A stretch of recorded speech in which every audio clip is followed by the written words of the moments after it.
y'all doing tonight, friends? Are we good? Huge show for you tonight. Thank you so much for joining us. Let's get straight into it. Big news from the Senate today. Sam Dastyari is out. Labor Senator Sam Dastyari has announced he's quitting Parliament after ongoing revelations about his links to China. Reflecting on the events which led to my decision, I leave knowing that I've always honoured my parliamentary oath, I've always acted with integrity, and I remain a loyal, patriotic Australian. I did nothing wrong. My record is beyond reproach. I'm just quitting my dream job to spend more time with my family. Not all bad news for Sam, though. Leaving politics will give him time to follow up his famous autobiography, One Halal of a Story, with the much-anticipated sequel, Dumplinged from the Senate. Available in no good bookstores. Before he signed off, though, Dastyari had some parting words for Labor leader Bill Shorten. Bill Shorten. He is a first-rate Labor leader. He will make a first-rate Prime Minister. A first-rate leader? Oh, Sam, when will the lies stop? 2 claps, that'll do. Now, this is a crazy coincidence for us. Tomorrow night, we're going to bring you a package of a trip that I took to Canberra to speak to senators about 2017, the year in review, Australia's finest. And Sam Dastyari is one of those particular senators. Here's a little sneak peek. Word associations. I say go well. First thing that comes in your head, all right? No thinking about it. Sam Dastyari. Show pony. Crazy. Fun. Chinese.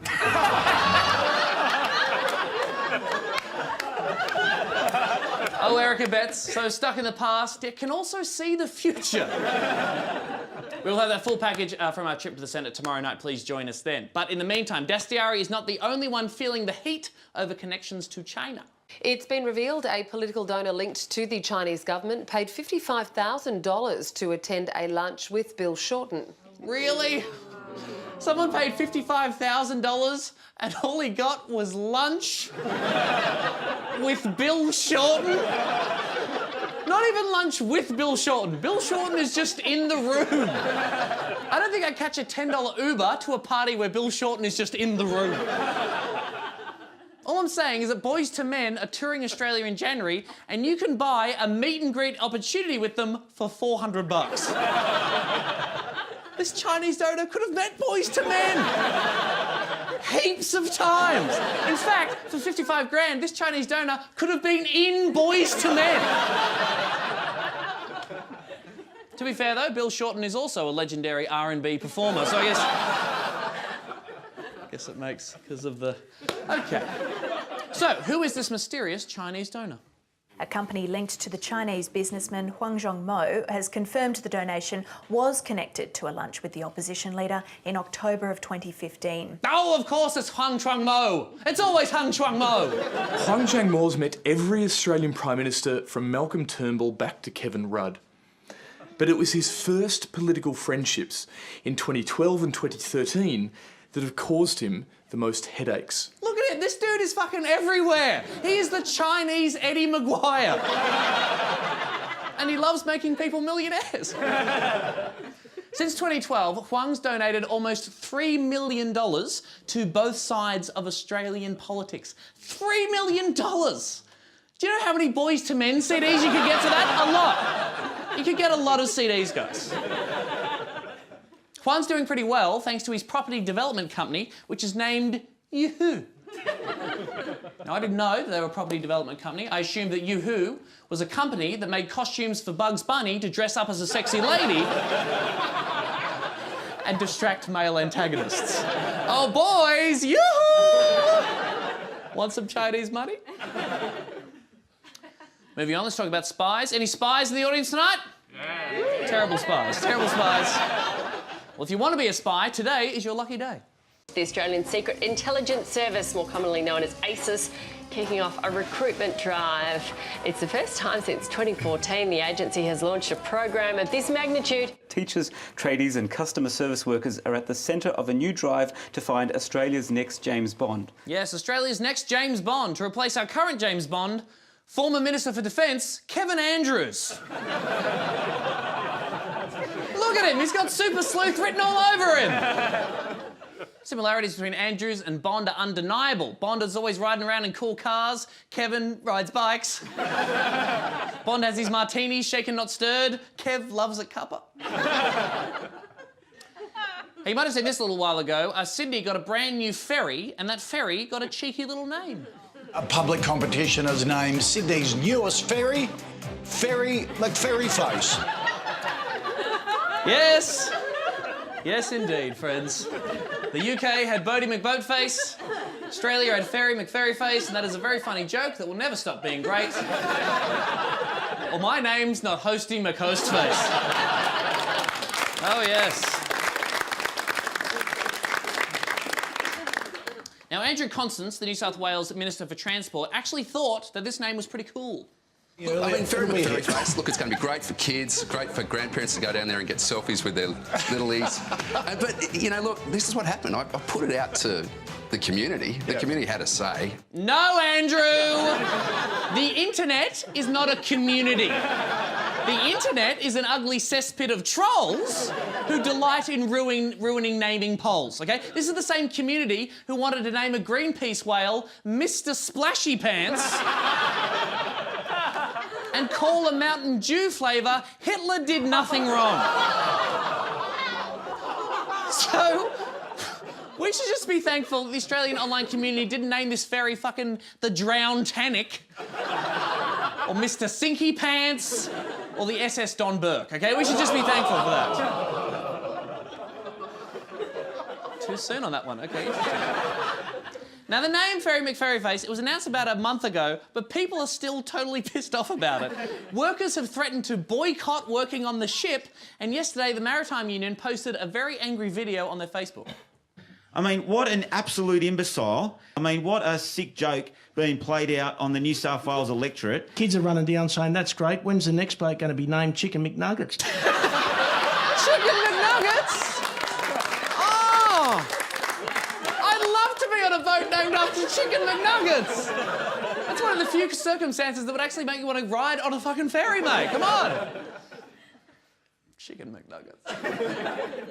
Hey, here's a tip for any parents. Any parents in the audience?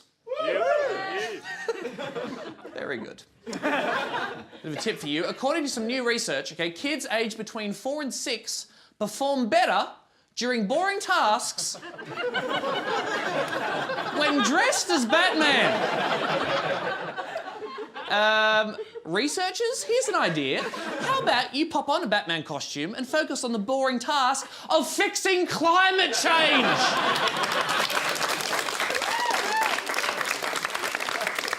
You haven't discovered anything here. We know the kids dressing up like Batman. Not to be more productive, because it's super fun. Look. Max, what do you want for dinner? Justice.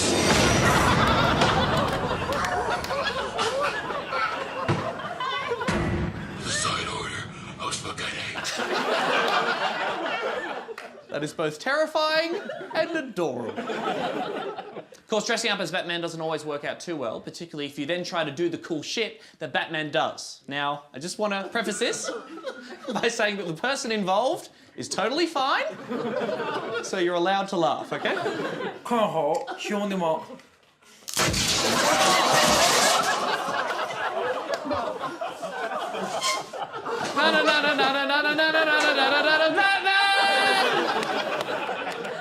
Oh, I really enjoyed that.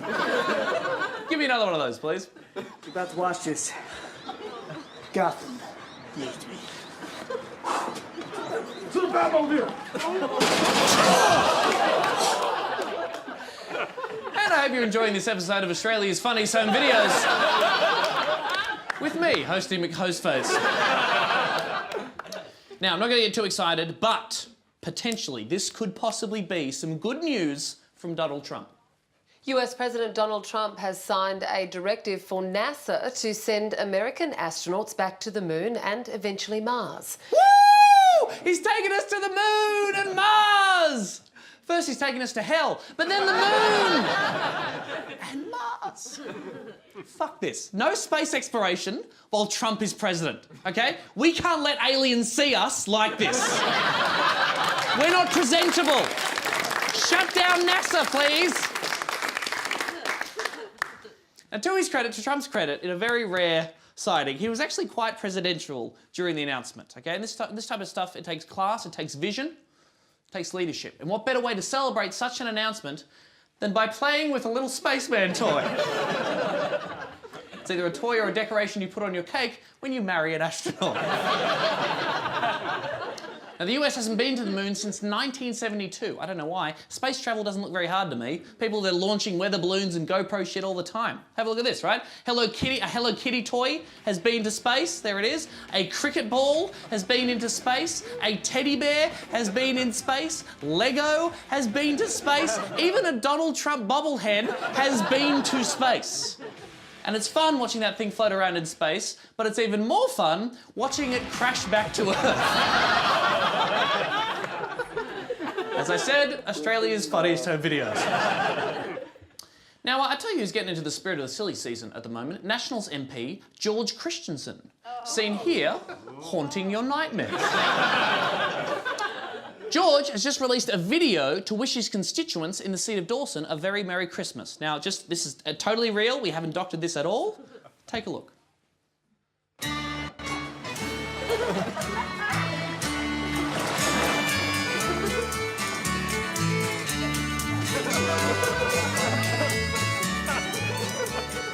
I'm George Christensen, your local federal MP, and I wish you a very Merry Christmas and a happy and prosperous New Year. I hope you get to spend some time with family, friends and loved ones. I wish you safety on our roads, and I look forward to fighting for you in 2018. Good stuff. Powerful stuff. Thank you, George. It's very moving. Now, we actually managed to track down the elusive genius auteur director of that moving piece of cinema. And we found out how he achieved his creative vision. Ladies and gentlemen, Greg Larson. Film and filmmaking at its essence is about exploring human fragility. It's about peering through the cracks and exposing modernity for what it is, a mask, an illusion. From the very beginning, I had desired to eschew traditional media and instead work on new and exciting platforms. My first piece was about Pauline Hanson, and it was an ode to the end of the millennium. If you are seeing me now, it means I have been murdered. Pauline wanted to give it passion, but I said, no, Pauline, you need to be wooden. And it worked. In 2009, I consumed ayahuasca on a retreat in the desert. I saw words appear before my mind's eye. Those words simply read, chick, chick, boom. And then they pulled out a gun and just went, chick, chick, boom. The Christensen film many are calling my finest work. We open on 5 solitary Christmas baubles being jostled and tossed and eventually bested by the raw power of the mighty Pacific Ocean. And in our own way, aren't each of us like those Christmas baubles, faring for ourselves and fighting against the power of the sea? This next scene came to me in a dream. I had a vision of Santa Claus shaking George Christensen's hand. I thought, Jesus, can we really do this? The handshake is a metaphor for each of us clinging on to life despite the fact that we know one day we will die. Not many people know this, but George Christensen is actually incapable of normal human speech, and he isn't able to stand for more than 4 to 5 seconds at a time. So we couldn't actually get him to perform his own monologue. I managed to fix the problem, though, by becoming George myself. Hi, I'm Federal MP George Christensen. Merry Christmas. I'm George Christensen, your local federal MP, and I wish you a very Merry Christmas. And the results were seamless. Incredible stuff. Incredible stuff. Now, as we know, last week same-sex marriage became law in Australia, and after a decade of campaigning, after a bruising postal survey, it is finally over. Or is it? After the results of the survey were announced, one of the leading voices of the No campaign, Lyle Shelton, told Fairfax Media that the No campaign will continue to fight for traditional marriage, saying that he and his supporters hope to win this back over time. And on Thursday last week, when the law went through, Lyle tweeted that this is not the end, it is just the beginning. Wow! This debate could keep going on even longer. Imagine that! I can't, because if that happens, I'll shoot myself in the butthole. To be fair, this has happened, right? It happened in Bermuda this year. They re-banned same-sex marriage just 6 months after legalising it. But raises an interesting question. If Lyle and the No campaign want to convince Australians that they got it wrong here, how are they going to do that? What are they going to do differently? I have a suggestion. More God. More God! The results of the survey show that the factor that correlated most strongly with a no vote was religious affiliation. But you couldn't say Lyle Shelton exactly godded it up during the campaign, even though he is the managing director of the Australian Christian lobby. Last year, Lyle said the ACL's opposition to same-sex marriage was based on their concern for social justice for children. And in August, the ACL said the marriage plebiscite was really a referendum on free speech and safe schools. Guys, where's the Jesus? You've got the Son of God on your side. Use him. Put him into the game, off the bench. Coach. And other sporting metaphors I don't understand. I think the good people of the Australian Christian lobby are missing a trick here. So, because I'm such a great guy, a few weeks back, I went along to the national conference in Sydney to encourage them to fight for traditional marriage using the power of the Almighty. It did not go well. I'm here at the 2017 Australian Christian Lobby Conference. Now, as a homosexual atheist, I'm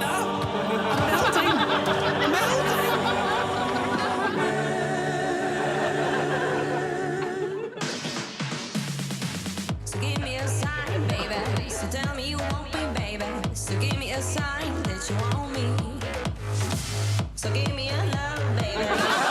We're here at the Australian Christian Lobby Conference 2017. Woo! Party time? Emboldened 2017. That's actually my drag name. There are simply people like us who will always believe that marriage is between one man and one woman. Do you think there are any gay people here at all? There may well be people who are same-sex attracted. Tom?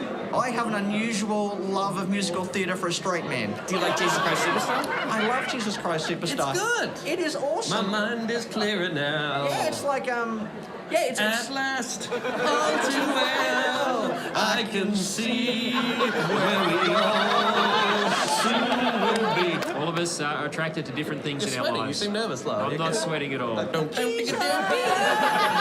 You've started to believe the things they say of you. You really do believe this talk of God is true.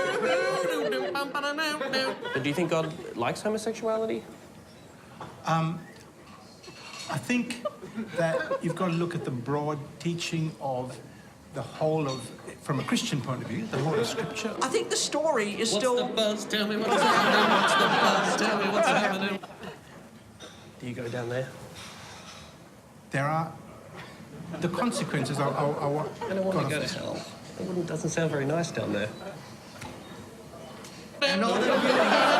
You'll soon be swept away. Do you think God voted no? I don't think God voted. Why didn't God vote? Well, it was non-compulsory?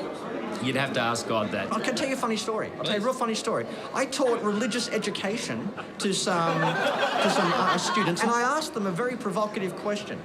I said to them, did Jesus ever have an erection? Did Jesus have an erection? I believe he did. Multiple erections? Throughout the course of his life. Would he have had an orgasm? I don't know, he may have probably had a nocturnal emission as a teenager. We all have. Would he have helped that along if he was a red-blooded normal man? Oh, what do you mean by helped it along? You mean like... Would he have... choked the chicken? Yeah.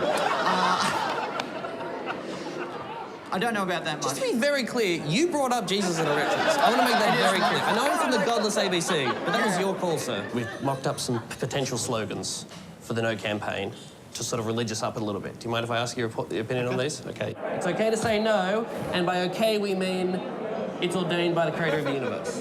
Well, thank you. Well, I don't disagree with that statement. It's Adam and Eve, not Magda and Eve. Voting yes is cool, said Satan. It's amen, not amen. Very funny, Tom. It's okay to vote yes if you're cool with burning in hell. Well, I don't think people who vote yes are going to hell. Hallelujah, it's raining frogs. Judas kissed Jesus and then they both died. Thanks, Tom. No good? No good. Oh, God. We've only got 16 more. This last one is just Kevin Spacey. Yeah, well, that was very sad. We need to campaign for the freedom to practice and promote our views. I don't really mind being mocked by some of these comedians who have the intellectual depth of a car park.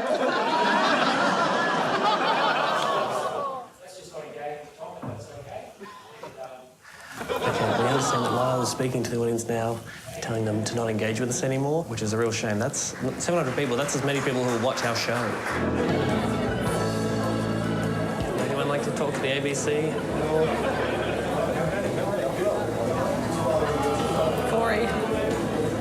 Corey, freedom of speech.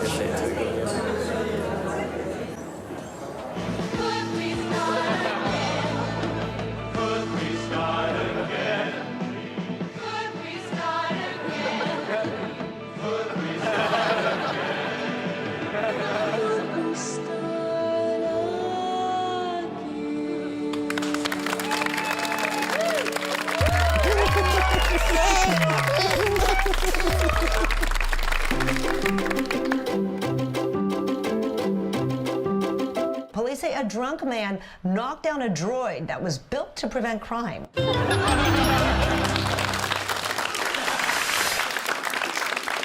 Hey, Christmas is just around the corner, everyone. Are we excited about Christmas? Christmas, wonderful time for us to all come together in peace and love, reflect on our good fortune, wish goodwill to all humankind, and then immediately forget all that on New Year's Eve, when surrounded by drunken morons wearing stupid glasses vomiting into bins, we're reminded of how truly shitty human beings are.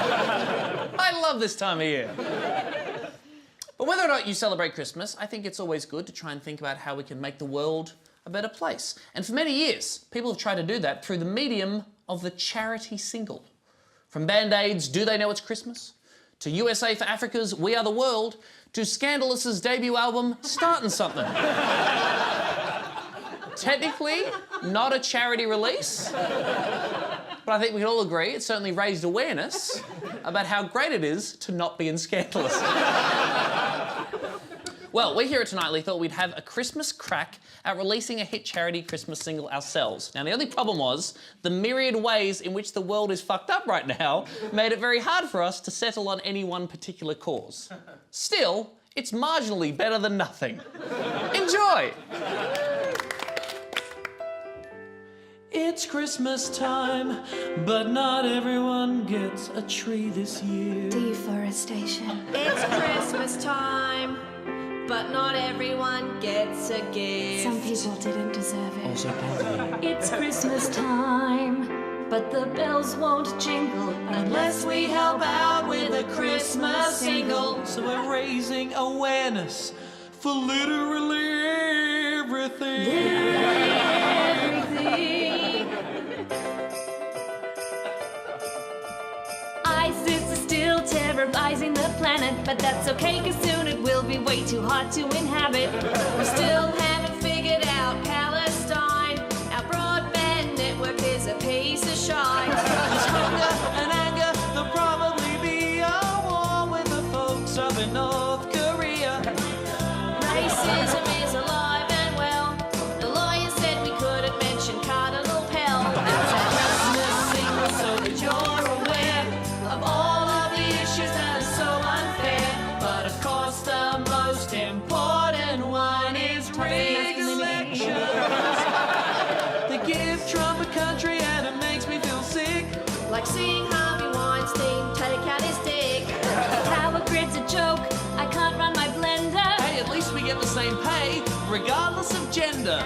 We had a hurricane and then a shooting. And another hurricane and another shooting. Another hurricane and Vladimir Putin. And another hurricane and another shooting. Whoa, whoa, whoa. It's a Christmas single so that everyone knows of all of the issues affecting our globe, of which the most important one is grace.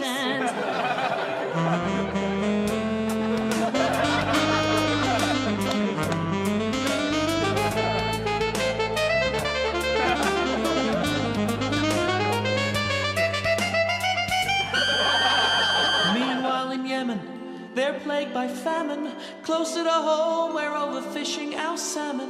Maybe if we shared our overfished salmon, there'd be less famine. We could all play backgammon. All play backgammon. All play backgammon. All play backgammon. It's our Christmas single, so raise your voice For climate change, chlamydia and Barnaby Joyce. If only there were a cure. It's our Christmas single and it's so heartfelt.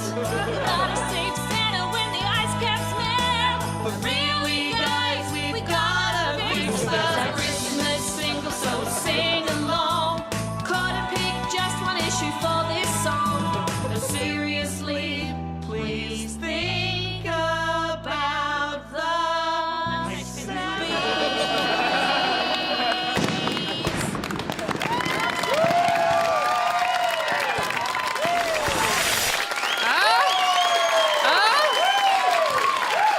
It's a Christmas miracle, everybody! Thank you. That took fucking ages. Now, even though there are a million problems facing the world right now, that doesn't mean that we can't try and make some of them just a little bit better. So, if you head to the ABC Comedy Facebook page right now, you can buy our Tonightly Christmas single, and all the proceeds from those sales will go directly to Street Smart Australia, a fantastic organisation tackling homelessness all around the country. How about that? We are selling the song for the low, low price of $1, but you can pay more if you like. Here's a game. Pretend you're a wealthy Chinese donor and we're a major Australian political party. Thanks for watching, everybody. That is our show tonight. Join us tomorrow. Our guest will be Warren Mundine. Stick around for Kiki and Kitty. Merry Christmas, everybody. Merry Christmas to us all.